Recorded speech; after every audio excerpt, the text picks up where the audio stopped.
தங்களுக்குள்ளே பேசிக் கொண்டார்கள். இவைகளை அவன் சொன்னபோது ராஜாவும் தேசாதிபதியும் பெர்னிக்கேயாளும் அவர்களுடனே கூட உட்கார்ந்திருந்தவர்களும் எழுந்து தனியே போய், இந்த மனுஷன் மரணத்துக்காவது கட்டுகளுக்காவது பாத்திரமானதொன்றையும் செய்யவில்லை என்று தங்களுக்குள்ளே பேசிக் கொண்டார்கள். அகிரிப்பா பெஸ்துவை நோக்கி, இந்த மனுஷன் ராயனுக்கு அபயமிடாதிருந்தானால் இவனை விடுதலை பண்ணலாகும் என்றான். இவைகளை அவன் சொன்னபோது ராஜாவும் தேசாதிபதியும் பெர்னிக்கேயாளும் அவர்களுடனே கூட உட்கார்ந்திருந்தவர்களும் எழுந்து, பவுல் ஒரு குற்றமும் செய்யவில்லை என்று அகிரிப்பா ராஜாவும் பெஸ்துவும் நியாயஸ்தலத்தில் அமர்ந்திருக்கிற அனைவரும் ஒப்புக்கொள்கிறார்கள். பவுலை பற்றிய காரியத்தை தங்களுக்குள்ளே பேசிக் கொள்வதற்காக இவர்கள் அனைவரும் எழுந்து போகிறார்கள். பவுல் அகிரிப்பா ராஜாவிடத்தில், அவனும் தன் வசனத்தை கேட்கிற யாவரும் தன்னை போல் ஆக வேண்டும் என்று தேவனை வேண்டிக் கொள்வதாக சொல்லுகிறார்.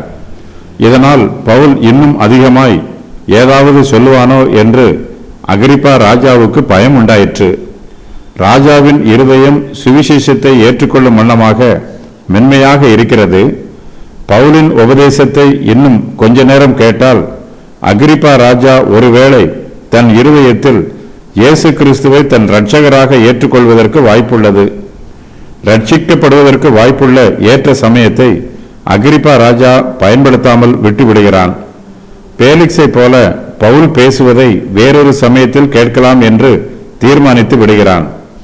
பவுல் தன் வார்த்தைகளை சொன்னபோது ராஜாவும் தேசாதிபதியும் பெர்னிக்கேயாளும் அவர்களுடனே உட்கார்ந்திருந்தவர்களும் எழுந்து பவுலை பற்றி தங்களுக்குள்ளே ஆலோசனை பண்ணுவதற்காக புறப்பட்டு போகிறார்கள்.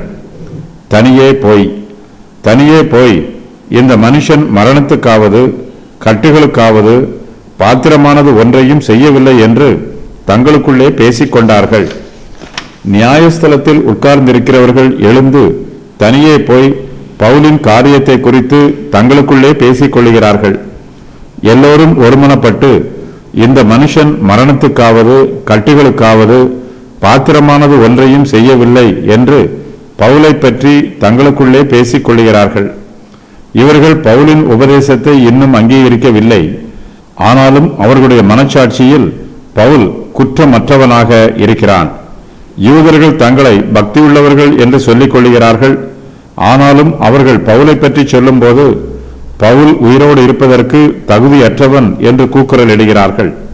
பல சமயங்களில் பக்தி இல்லாதவர்கள் கூட மனித நேயத்தோடு நடந்து கொள்கிறார்கள். தங்களை பக்தி உள்ளவர்கள் என்று சொல்லிக் கொள்கிறவர்கள் பக்தியின் வேஷம் தரித்து அநியாயம் பண்ணுகிறார்கள். விடுதலை பண்ணலாகும். அகிரிப்பா பெஸ்துவை நோக்கி, இந்த மனுஷன் ராயனுக்கு அபயம் இடாதிருந்தானால் இவனை விடுதலை பண்ணலாகும் என்றான். அகிரிப்பா பெஸ்துவிடம் பவுலை பற்றிய தன்னுடைய தீர்ப்பை சொல்லுகிறான். இந்த மனுஷன் ராயனுக்கு அபயம் இடாதிருந்தானால் இவனை விடுதலை பண்ணலாகும் என்று தீர்ப்பு சொல்லுகிறான்.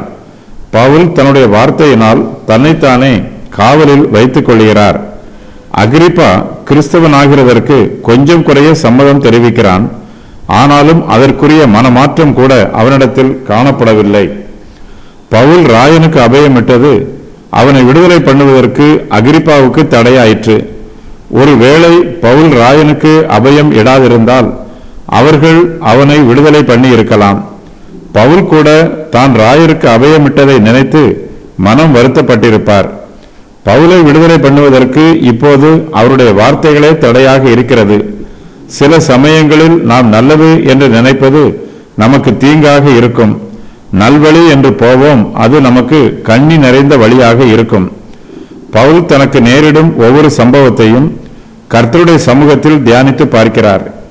கர்த்தருடைய சித்தத்தின் பிரகாரமாகவே ஒவ்வொரு காரியமும் தனக்கு நடைபெறுவதாக நினைத்து ஆறுதலோடு இருக்கிறார். கர்த்தரை நம்புகிற பிள்ளைகளுக்கு சகலமும் நன்மைக்கு ஏதுவாகவே நடைபெறும்.